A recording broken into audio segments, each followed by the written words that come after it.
Assalamualaikum Ustazah, mohon maaf ada yang ingin saya tanyakan. Bagaimana tata cara berwudu dan sholat bagi orang yang stroke dan mengalami kelumpuhan? Terima kasih atas jawaban Ustazah. Assalamualaikum warahmatullahi wabarakatuh. Orang kalau stroke atau lumpuh, pasti gimana nih ngadepinnya? Sholatnya dia kayak gimana? Wudunya kayak gimana? Wudu pakai air.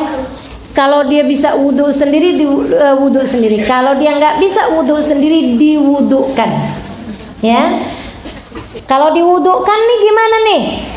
Diwudukan oleh anaknya.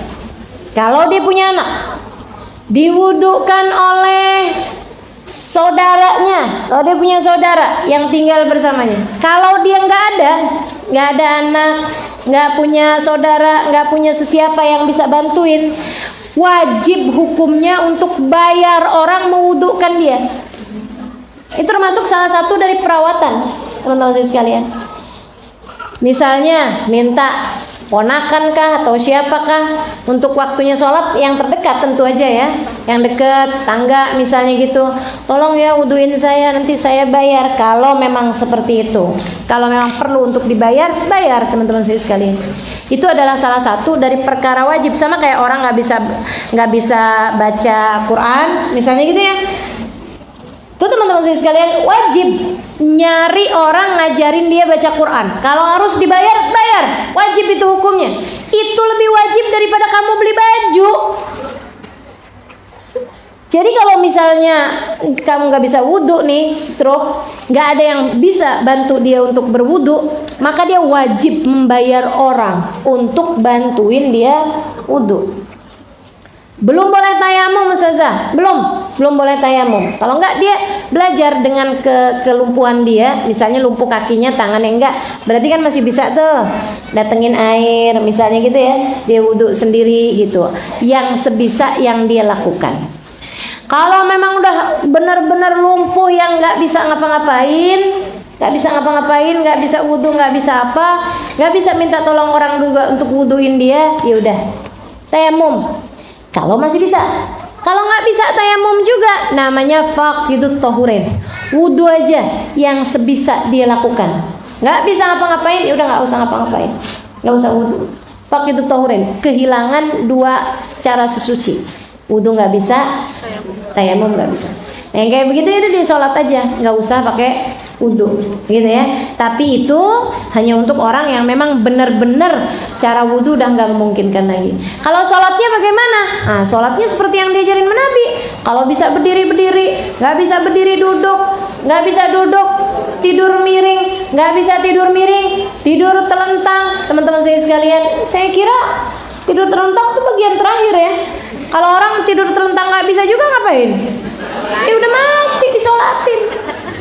Tapi selagi akal masih ada, seseorang masih wajib untuk melaksanakan sholat.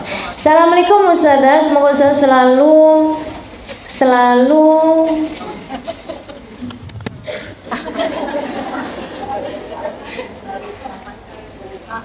ini mau doa aja, saya baca aja susah bener nih. Ya, pokoknya baik-baik deh nih ya. Afwan Ustazah, bagaimana hukumnya apa ini? Waxing ya. Itu mencukur bulu. Bulu apa nih?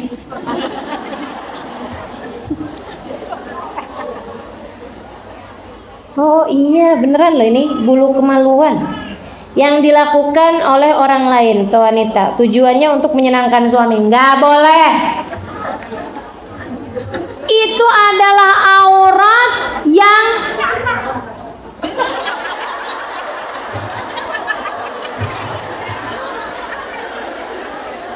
kaget saya dengar ketawanya. Itu adalah aurat yang buat kamu aja, kamu sendiri tuh, dirimu sendiri aja.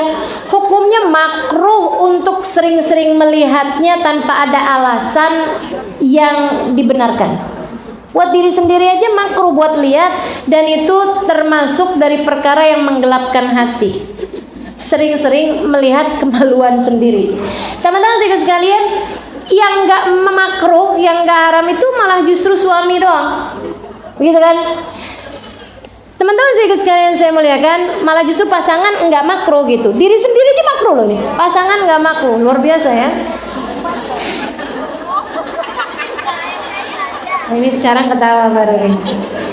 Teman-teman sekalian, nah kalau kemudian diri sendiri aja makruh lihatnya dan bisa bikin gelap hati, apalagi orang lain. Tidak benar kamu. Orang lain kamu bayar buat nyukur. Ya Allah, dengan alasan biar nyenengin suami. Suami kamu kan, nah kenapa yang ngerjain orang lain? Astagfirullah. Jangan. Kalau cabut sendiri boleh Ustazah? Iya boleh. Sendiri aja, jangan orang lain. Assalamualaikum warahmatullahi wabarakatuh. Ustazah tapi susah kok cabut sendiri. Ya udah nggak usah cabut.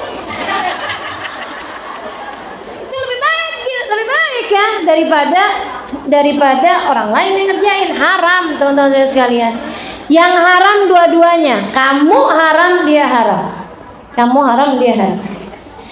Assalamualaikum warahmatullahi wabarakatuh. Ustazah, bagaimana sebaiknya kita ucapkan hadirkan dalam majelis nitip sama teman? Apakah memang sebaiknya apabila kita tidak bisa hadir minta dihadirkan atau bagaimana sebaiknya? Terima kasih Ustazah.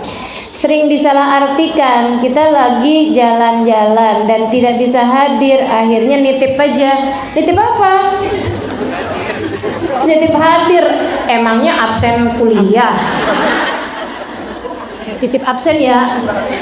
Kalau orangnya kagak datang ya nggak bisa, teman-teman sekalian. Saya nanti pengajian bulan depan nih nggak bisa hadir nih di Alibuan. Ntar kamu tolong ya titip. Itu apa? Titip kehadiran ke hati, titip kehadiran saya di hati kamu. Itu nggak bisa. Paling banter didoain. Paling banter kan didoakan ya, doakan saya di majelis gitu kan. Nah kalau dihadirkan maksudnya didoakan di majelis tersebut gitu, seperti itu. Tapi itu kan suka bikin jadi salah paham juga. Tolong hadirkan ya saya di majelis. Maksudnya gimana itu? Ya dihadirkan saya, tapi kan kamu nggak bisa hadir.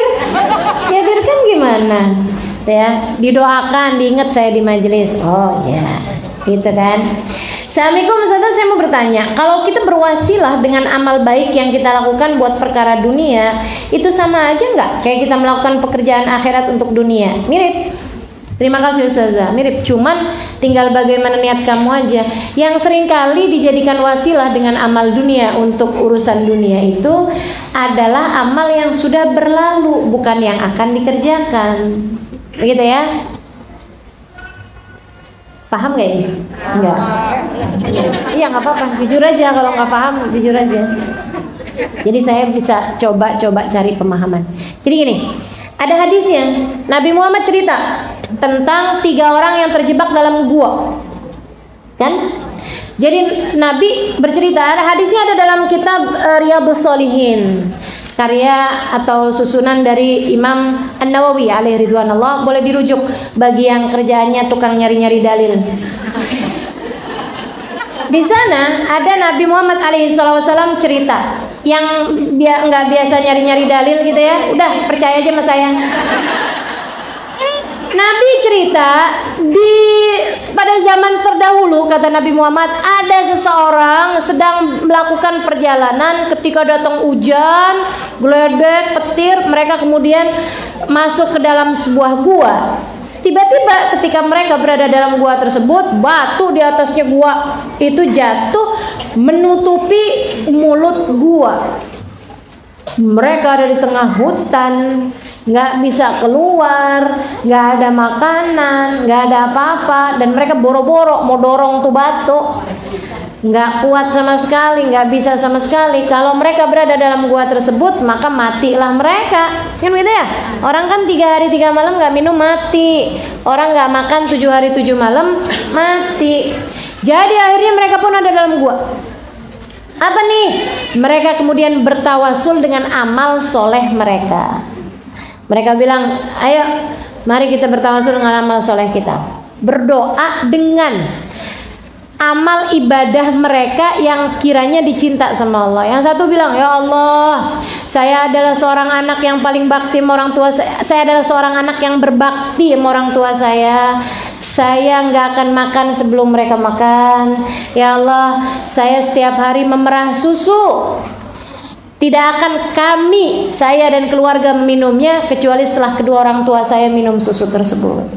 Ya Allah, satu malam orang tua saya udah tidur, sebelum meminum susu itu anak saya minta susu tersebut, nggak saya kasih karena kedua orang tua saya belum minumnya. Saya pun juga malam tersebut nggak minum susu itu, dan karena saya khawatir mereka bangun di tengah malam dan menginginkan susu tersebut, maka saya berdiri sepanjang malam di depan pintu kamar mereka. Ya Allah, kalau amal ini Engkau terima di sisimu, ya Allah, bukakanlah pintu gua ini. Bergerak nih pintunya, tapi mereka belum bisa keluar, gitu ya, baru jarinya doang atuh bisa keluar, kan nggak bisa tuh keluar. Gimana nih? Akhirnya kemudian satu lagi doa, ya Allah, bukankah meninggalkan maksiat itu ada pahalanya? Ya Allah, saya naksir setengah mati sama seorang perempuan, dia pun rupa-rupanya juga naksir sama saya. Ya Allah, ketika kami sudah berdua-duaan memungkinkan kami untuk berbuat zina, aku kemudian takut padamu ya Allah, dan aku tinggalkan perbuatan zina tersebut. Ya Allah, padahal udah rapi semua nih, udah bisa nih, gitu kan ya. Ibarat orang zaman sekarang nih, hotelnya udah di booking, udah berduaan dalam kamar hotel gitu. Orang pacaran tuh kan kadang-kadang di kuburan aja bisa. Ya Allah, kalau itu saya ninggalin maksiat seperti itu punya nilai di sisimu, bukakanlah pintu gua ini. Pintu guanya buka, tapi masih belum bisa, baru bisa kaki aja tuh. Kaki bisa keluar, tapi kan mungkin kakinya sendirian jalan. Satu lagi, ya Allah, amalan yang paling saya andalkan di sisimu, punya ajir, punya pegawai. Dulu dia keluar belum dibayar upah terakhirnya, upah yang bulan itu tuh belum dibayar. Jadi saya beliin upah itu beberapa ekor ayam, kemudian ayamnya tambah banyak-banyak, saya beliin kambing. Kambingnya satu gede, kemudian saya beliin dengan uang satu ekor kambing itu 2 ekor kambing yang kecil-kecil. Kemudian beranak-anak tuh 2 ekor, jantan sama betina ya, beranak-anak. Sampai kambingnya mala al-wadi, memenuhi lembah kambingnya. Punya anak banyak nih kambing ini, sampai memenuhi wadi, ratusan ekor kambing. Satu hari budak saya datang, pelayan saya datang, pegawai saya datang ini, kemudian saya bilang sama dia, diminta upahnya. Saya bawa dia ke atas lembah, saya bilang, tuh semua kambing di bawah ratusan itu milik kamu semuanya. Dia pun kemudian mengambil seluruh kambing tersebut tanpa menyisakan satu pun untukku. Ya Allah, jika itu engkau terima di sisimu, ya Allah, bukakanlah pintu gua ini. Buka semuanya, keluarlah mereka. Itu namanya tawasul sama amal soleh. Saya kagak pernah ngerjain. Kenapa gitu? Teman-teman sekalian, amalan apa yang mesti sebut? Bingung kan? Nggak tahu diterima apa kagak sama Allah juga. Amalan ini kagak ada yang gede. Betul apa enggak? Saya sih, ya ibu terserah. Mau kerjain deh. Kalau saya mau buru-buru, diterima aja kagak tahu. Apakah saya tidak pernah bertawasul? Selalu teman-teman sekalian, saya selalu bertawasul, tapi tidak dengan amal soleh saya, karena saya belum tentu punya. Yang saya punya pun belum tentu diterima. Jadi saya bertawasul dengan yang sudah pasti diterima sama Allah Subhanahu wa taala. Yang sudah pasti dicinta sama Allah Subhanahu wa taala. Siapa atau apa? Baginda Nabi besar Muhammad. Dan para wali-walinya Allah Subhanahu wa taala. Saya bertawasul dengan mereka. Ya Allah, dengan keberkahannya Nabi Muhammad. Ya Allah, dengan derajat Nabi Muhammad di sisimu. Ya Allah, dengan keberkahan wali fulan, dengan keberkahan wali fulan, ya Allah, kabulkan hajat saya. Gitu, teman-teman saya sekalian. Jadi, Yang mau tawasulan dengan amal soleh silakan. Assalamualaikum Ustazah, bagaimana yang seharusnya saya lakukan apabila mertua suka bilang ke suami, main ke tempat ibu sama anak-anakmu aja kan, istrimu orang lain, jadi kalau ke rumah ibu tidak usah dengan istrimu. Teganya.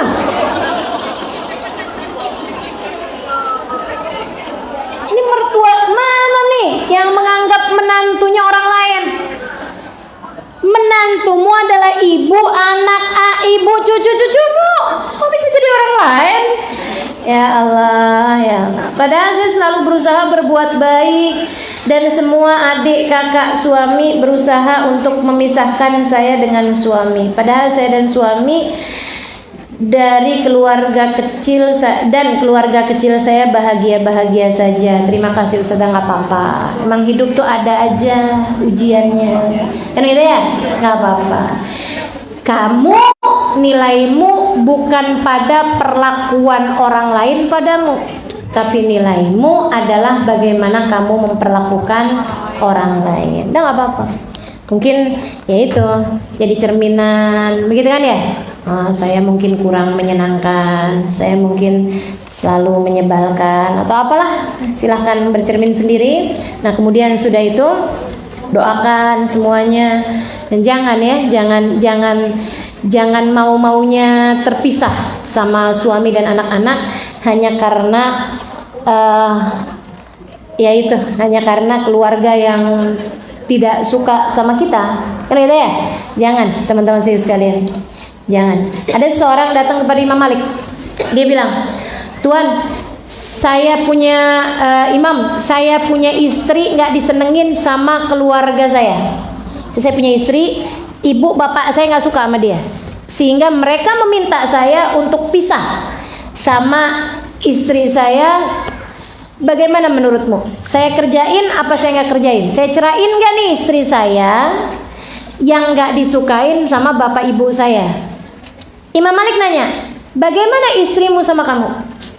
Maksudnya apakah dia berbuat dosa, apakah nggak nurut, apakah tukang maksiat, apa nggak sholat, apa buka aurat, apa jalan sama cowok lain, apa gimana gitu? Enggak Tuan, istri saya baik-baik aja. Dia seorang perempuan yang solehah, dia jaga ibadahnya, dia jaga anak-anak kami juga udah punya anak gitu. Bagaimana menurutmu Tuan? Ini saya mesti taat sama orang tua saya dengan misahin suami istri saya, begitu ya? Atau enggak nih? Katanya Imam Malik, teman-teman saya sekalian, jangan berpisah sama istrimu sebab mudorotnya lebih banyak. Terkait anak-anak pula kan gitu ya, jangan pisah. Kecuali kalau dia mengerjakan kemaksiatan, tapi selebih dari itu jangan pisah. Kalau kemudian kamu cari tahu nih, apa nih yang bikin orang tua kamu nggak senang sama dia? Kalau memang nggak ada alasan yang dibenarkan gitu ya, hanya karena tinggal bareng, ya udah kamu pisah aja, pisah rumah, maksudnya sama orang tua gitu kan, kasih buat orang tua rumah begitu atau apalah sewakan atau apa, tapi jangan barengan gitu kan. Imam Malik memberikan jalan keluar gitu, tapi Imam Malik bilang jangan pisah. Imam Malik ini orang masya Allah ya, gurunya Imam Syafi'i. Dia kemudian bilang, tapi Imam, saya pernah baca ada orang datang kepada Nabi Muhammad. Ada anaknya Sayyidina Umar bin Khattab datang kepada Nabi Muhammad. Terus bilang, "Ya Rasulullah, ayah saya yaitu Umar bin Khattab minta saya untuk pisah sama istri saya." Ayah saya, siapa namanya? Umar bin Khattab minta saya buat pisah sama istri saya. Apa yang harus saya lakukan wahai Rasulullah? Nabi kemudian bilang, kalau begitu pisahlah kamu dari istrimu. Taatilah ayahmu, pisahlah kamu dari istrimu. Itu benar nggak hadisnya wahai Imam? Kata Imam Malik, benar hadisnya. Loh kok beda antara fatwamu dengan fatwanya Nabi Muhammad? Kelihatannya kan seperti itu. Ininya jenisnya kan sama nih, kasusnya sama, tapi kok jawabannya Imam Malik beda sama jawabannya Nabi Muhammad alaihissalam. Apakah karena Imam Malik enggak ini apa gimana gitu kan, enggak tahu hadisnya atau bagaimana gitu, apa gitu, kenapa Imam Malik memberikan fatwa seperti itu gitu. Katanya Imam Malik, iya, saya akan minta kamu untuk pisah sama istri kamu kalau bapakmu adalah Sayyidina Umar bin Khattab. Kenapa Sayyidina Umar bin Khattab? Wali min auliyaillah, khulafaur rasyidin, orang yang mutusin sesuatu nggak pakai hawa nafsu. Nah kalau orang tua kita, saudara kita, gitu kan, kadang-kadang mutusin segala sesuatu masih pakai hawa nafsu, sama kayak kita juga. Nah kalau kayak begitu, dicari aja jalan keluarnya, jangan kemudian ngerusakin hubungan yang sudah ada. Maksudnya udah ada istri, udah ada anak-anak pula, kan begitu ya. Nah gitu, dicari rumah tuh kalau rusak direnovasi, jangan dibongkar. Kan begitu? Ustazah Halimah yang cantik, makasih. Setiap wanita kan yang sudah balik wajib berhijab. Perintahnya jelas dalam Al-Quran, wajib menutup aurat. Tapi gimana kalau ada yang posting foto saudara yang sudah meninggal dan belum berhijab? Jangan ya. Kalau mau mendoakan almarhumah kan bisa dengan caption aja tanpa menampilkan foto dan hijab almarhumah. Ini kenapa dia curhat? Masalah ini. Bagaimana dia di hadapan Allah? Dia yang salah, kenapa saya yang dimarahin? Ya udah, siapapun yang merasa nih disindir sama dia nih, ya, coba kalau kamu punya saudara pernah posting foto saudara kamu yang sudah meninggal dunia dan dia nggak pakai penutup aurat, teman-teman sekalian, tolong dihapus. Sama halnya dengan jika ada di antara teman-teman yang hadir di sini ada foto saya, ya, di HP-mu, tolong dihapus. Karena saya walaupun pakai penutup aurat sekarang di hadapanmu, saya nggak pakai niqab sekarang. Dan saya kalau di luar pakai niqab. Jangan sampai saya ada di HP-mu yang akhirnya kelihatan sama laki-laki yang bukan mahram. Kan begitu ya?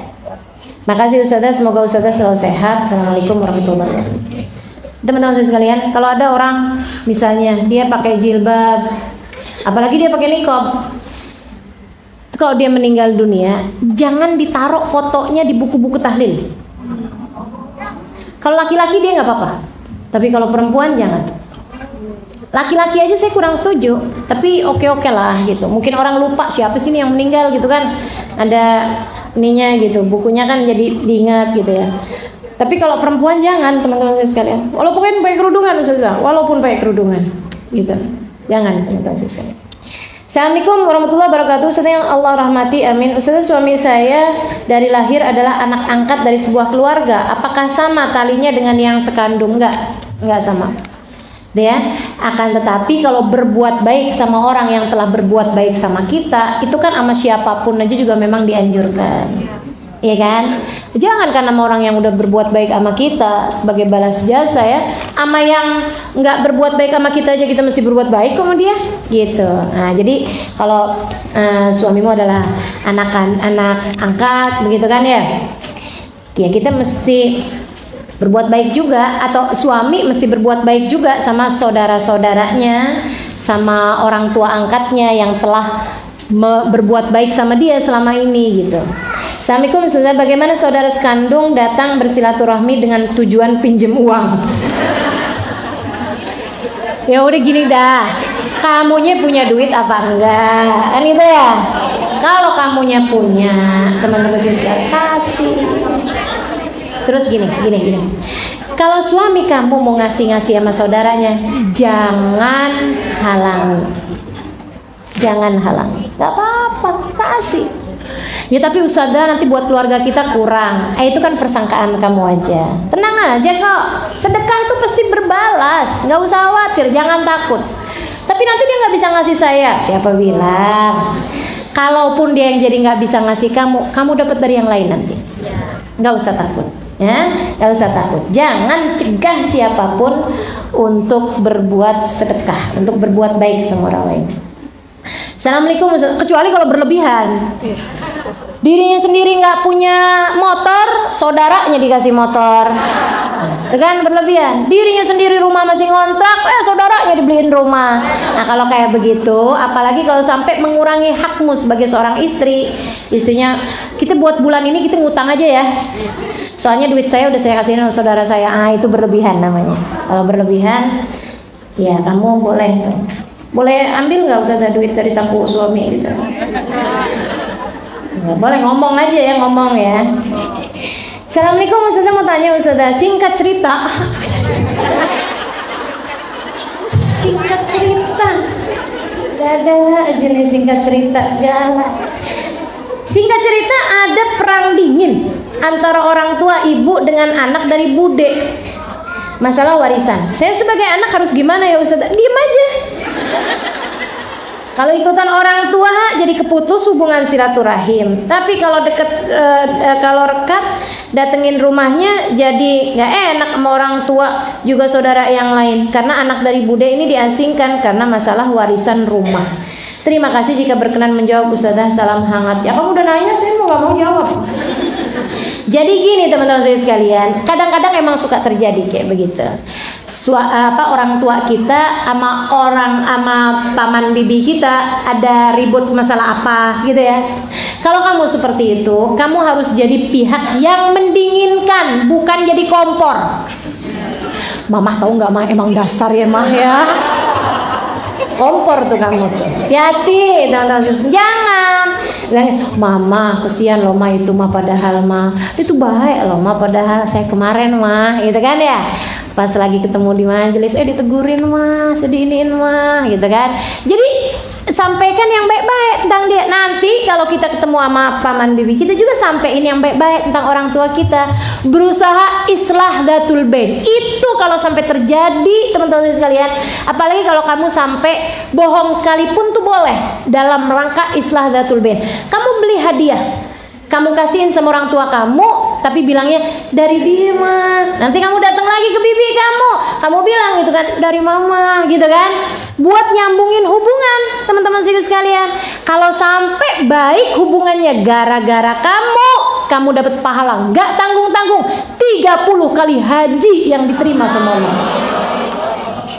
Gitu katanya Nabi Muhammad. Man islah dzatal bait falahu thawab 30 hajjah mabrurah. Siapa yang bisa mendamaikan dua orang yang sedang bertikai, apalagi jika dua orang yang sedang bertikai tersebut adalah orang tua kita. Assalamualaikum, maka dia mendapatkan 30 kali haji yang diterima sama Allah. Assalamualaikum, Ustaz, bagaimana cara kita bisa membedakan kebaikan yang Allah kasih kita itu karena rahmatnya, bukan karena istidraj atau sebaliknya? Bagaimana dengan sesudah mendapatkan karunia tersebut? Kalau kamu sudah mendapatkan karunia tersebut, hidupmu menjadi semakin baik, berarti itu adalah rahmatnya Allah Subhanahu wa ta'ala. Tapi kalau dengan karunia tersebut duit tambah banyak tapi kelakuan tambah kurang gitu ya, akhlak tambah kurang tapi ininya tambah baik gitu kan, rezekinya tambah bagus, apaannya tambah bagus, itu bisa jadi itu merupakan istidraj. Banyak banget ya pertanyaannya, udahan aja ya, udah jam 11 lewat ya. Ada Fatihah nggak? Oh ini. Mohon maaf yang pertanyaannya tidak terjawab, silahkan lihat nomor di bawah ini. Saya sampaikan jawabannya. Assalamualaikum Ustazah yang kami sayangi. Ustazah mohon doanya buat saudara sahabat kami yang hari ini nikah, Sri Wiharti dengan Karyasa Darsono, dan untuk Bapak Elvius Dailami yang sedang sakit. Terima kasih Ustazah. Assalamualaikum warahmatullahi wabarakatuh. Ustazah, saya mohon doa Fatihahnya untuk kesembuhan Habib Agil bin Salim bin Agil yang saat ini sedang dirawat di rumah sakit. Semoga Allah pulihkan kembali kesehatannya dan segera bisa berkumpul kembali dengan keluarga di rumah. Amin. Assalamualaikum Ustazah yang cantik, mohon doa dan Fatihahnya untuk teman saya siapa nih? Seluyani, kalau salah Selviani, yang hari ini berulang tahun. Semoga ia selalu disayang Allah dan diberikan jodoh yang soleh di waktu yang terbaik dari Allah SWT. Assalamualaikum warahmatullahi wabarakatuh. Allah, mohon doa dan al-fatihahnya untuk kakek saya yang sedang sakit, Bapak Surip. Semoga Allah mengangkat penyakitnya dan mengampuni dosanya serta dapat sehat seperti sedia kala. Terima kasih Ustazah. Assalamualaikum Ustazah, saya mohon doa, insya Allah tanggal 1 Februari besok saya akan melangsungkan acara akad nikah. Mohon doa terbaik darimu untuk saya dan keluarga. Terima kasih. Assalamualaikum Ustazah yang cantik, mohon doanya untuk jamaah Burdah Lutfi Al-Rahman Bekasi 2021 berangkat bersama. Berangkat ke umroh bersama. Assalamualaikum Ustazah, saya dan suami insya Allah besok Senin tanggal 27 Januari 2020 akan berangkat menunaikan ibadah umroh. Ibu Lis. Makasih Ustazah, mohon doanya. Assalamualaikum Ustazah, mohon doanya untuk ibu saya yang baru meninggal 11 Januari 2020. Almarhumah ibu saya jamaah Ustazah suka taklim di sini bersama dengan saya, namanya Mursidah binti Karsedi. Jazakillah khair Ustazah. Turut berduka cita ya. Assalamualaikum warahmatullahi wabarakatuh. Ustazah, mohon doanya untuk saya sekeluarga, Bapak Mastur, Ibu Sugianti, Latifah, Talita, Azizah, mau berangkat umroh besok Senin 27 Januari 2020. Assalamualaikum Ustazah, saya mohon Fatihah. Insyaallah Senin 27 Januari saya berangkat umroh. Ini banyak bener nih. Satu rombongan kali ya. Ibu Halimah, terima kasih Ustazah. Assalamualaikum Ustazah, mohon Fatihah kakek dan nenek saya. Kakek dan neneknya Sinta Yulianti yang baru meninggal dunia kemarin, yaitu Bapak Warim bin Ciwang dengan Ibu Tursini binti Razak. Terima kasih Ustazah. Assalamualaikum Ustazah yang saya cintai, yang selalu dalam pandangan rahmat dan sayang Allah Subhanahu wa taala. Mohon doanya Ustazah semoga segera dikasih jodoh yang soleh, yang bisa mendekatkan kepada Allah, Rasulullah dan orang-orang soleh. Semoga tahun depan saya bisa berangkat umroh berziarah ke makam Rasulullah sallallahu alaihi wasallam. Ini banyak maunya nih. Didoain. Assalamualaikum Ustazah, mohon doanya untuk saudara saya Bapak Elvius Dailami yang sedang dirawat di rumah sakit dengan leukemia akut. Syukron Ustazah. Baik, kita bacakan Fatihah. Yang sakit-sakit mudah-mudahan Allah Subhanahu wa taala berikan kesembuhan. Fatihah binati syifa'ah dan la yughadiru saqaman wala juga buat kita beserta seluruh keluarga besar kita, saudara-saudari kita, siapapun yang kita sayangi, anak-anak kita, dua orang tua kita, dan kaum kerabat kita semuanya ya, orang-orang terdekat dengan kita, mudah-mudahan senantiasa diberi kesehatan.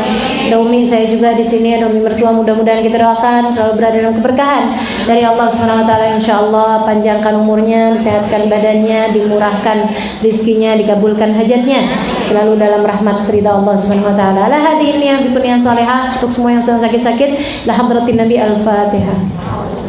Bismillahirrahmanirrahim. Alhamdulillahirabbil Iyyaka na'budu wa iyyaka nasta'in. Ihdinas siratal mustaqim, siratal ladzina an'amta 'alaihim ghairil maghdubi 'alaihim waladdallin. Amin.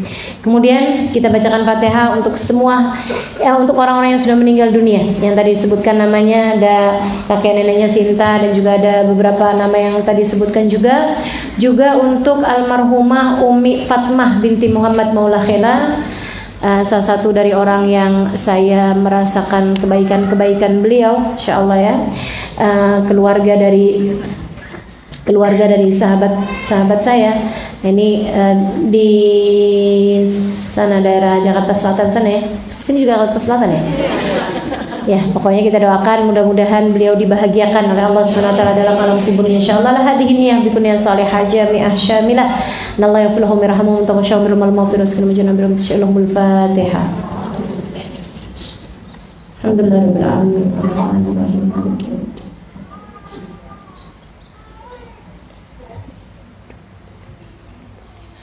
Kemudian Fatihah yang terakhir dengan niat segenap hajat-hajatnya, yang mau berangkat umroh, yang mau nikah tadi ya, yang didoakan biar cepat nikah, semuanya dah, yang hajat-hajat teman-teman semuanya kita doakan mudah-mudahan Allah Subhanahu wa taala karuniakan apa yang jadi hajat kita semua. Dan juga mudah-mudahan kita bisa ngamalin ilmu yang tadi kita dengar, ya kan? Mudah-mudahan bisa jadi ilmu yang jadi penghias hati kita, jadi penerang jalan kehidupan kita, jadi bekalan kita menuju akhirat kita. Ala hadihin ya bikunnya salihah jami'ah syamilah hadratin Nabi Al-Fatihah. Alhamdulillahirabbil alamin arrahmanir rahim.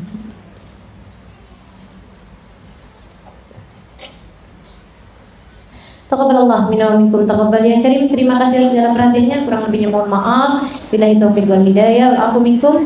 Oh ya ibu-ibu, tadi udah diumumin ya untuk masjid untuk Al-Ikhwan. Ya, silahkan ya. Sangat diharapkan sehingga insya Allah nanti bisa jadi kemudahan kita untuk pengajian-pengajian depan.